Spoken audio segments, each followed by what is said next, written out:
How to reset your TikTok feed. Open the TikTok app. Normally, if you're watching the video on TikTok, you can simply tap on the home icon.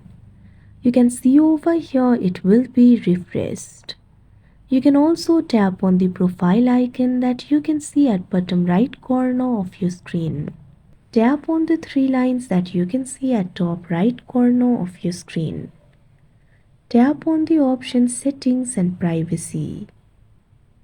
You can view the settings over here.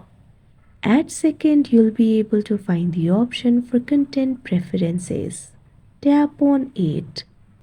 Now over here at second last, you'll be able to find this option for Refresh Your For You feed.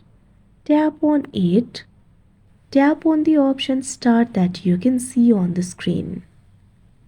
Wait for a while. Now you can see over here your For You feed will be refreshed.